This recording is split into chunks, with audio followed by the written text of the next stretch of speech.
Alam nyo, sa politika, ang tiwala ang pinakapuhunan. Pero paano kung yung tiwalang yan ay masubok dahil lang sa salita ng dalawang tao na parehong imposibleng paniwalaan? Ngayon, susuriin natin ang isang matinding krisis sa kredibilidad sa pagitan ng vice-presidente at ng isang testigong may mga pasabog na akusasyon. At itong mismo yung puso ng buong issue. Dalawang pahayag na hindi pwedeng parehong totoo. Sa isang banda, si Vice Presidente Sara Duterte, mariin. Hindi ko siya kailanman nakilala. Sa kabila naman, ang testigong si Ramil Madriaga, nagtrabaho ako para sa kanya. Salpukan talaga ng dalawang salaysay. So paano nga ba tayo napunta sa puntong to?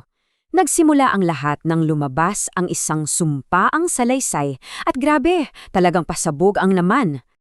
Okay, so ayon sa affidavit ni Ramil Madriaga, nagtrabaho daw siya para kay Duterte simula pa noong 2018. At yung mga paratang niya, sobrang bigat. Siya daw yung taga-deliver ng mga duffel bag na punong-puno ng pera. At saan daw galing yung pera para sa kampanya noong 2022? Mula raw sa mga pogo at drug syndicates. Grabe yung mga aligasyon. Bakit ba ganito kalaki ang epekto nito? Kasi aminin natin, dito sa politika sa Pilipinas, pag narinig mo yung salitang cash deliveries, automatic, di ba? May red flag agad.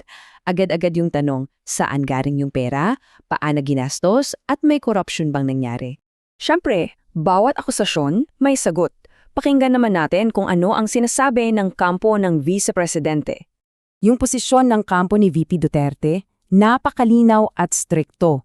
Ulit-ulit na lang sinasabi, hindi niya kailanman nakilala, hindi nakausap at lalong hindi nagbigay ng anumang utos kay Ramil Madriaga.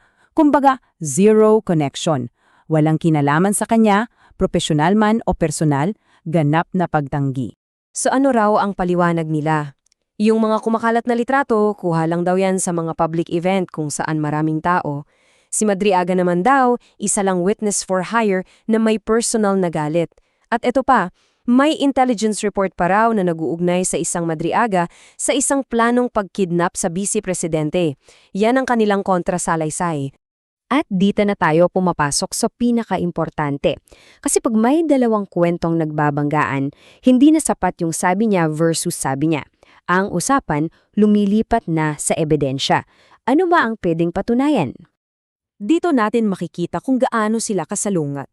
Sa digital evidence, sabi ng kampo ni Madriaga, may laman daw yung 3 cellphone na hawak na ng korte. Sagot ng kampo ni Duterte, walang ganyan. Sa mga pagbisita sa kulungan, meron, sabi ng isa, wala daw sabi ng kabila. Maging ang motibo, pinagtatalunan pa rin. Pero alam nyo, may isang piraso ng ebidensya na kung totoo, pwedeng maging game changer talaga. Ito yung sinasabing CCTV footage. 2 beses daw bumisita ang vice-presidente sa kulungan ni Madriaga. At sa gabi pa, kung mapapatunayan to, babaguhin ito ang lahat. Pero sa ngayon, alagasyon pa lang yan. At dahil sa bigat ng mga paratang, yung dating parang personal na awayan lang, lumaki ng husto. Hindi na to simpleng kaso sa korte. Umabot na sa issue ng impeachment. Tingnan nyo lang kung gaano kabilis ang mga pangyayari nitong Marso 2026. Noong March 4, si VP Duterte nagsampa ng perjury laban kay Madriaga. Pagdating ng March 14, kinuwestiyon naman niya yung witness protection para kay Madriaga. Tapos, boom, March 16, deadline na para sumagot si VP sa impeachment complaints laban sa kanya.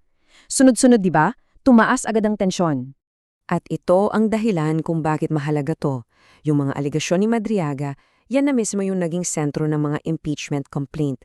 Kaya hindi na to tungkol lang sa kung sinong nagsasabi ng totoo. Usapin na to ng tiwala ng buong bayan at pananagutan ng isang mataas na opisyal. So, sana tayo ngayon? Well, pabalik tayo sa isang malaking tandang panandang. Mayroon tayong 2 kwentong nagbabanggaan pero may isang napaka-importanting elemento na hanggang ngayon may lap pa rin, yung matibay na pruweba. Sa madaling salita, 2 realidad ang inihahain sa atin. Sa isang banda, isang vice-presidente na target daw ng mga kasinungalingan ng isang kriminal na hindi man lang niya nakilala. Sa kabilang banda naman, isang dating tauhan na naglalantad di umano ng mga sensitibong trabahong ipinagawa sa kanya. Alin sa dalawa? At dito natin iiwan ang talakayan na to na may isang huling tanong na para sa ating lahat.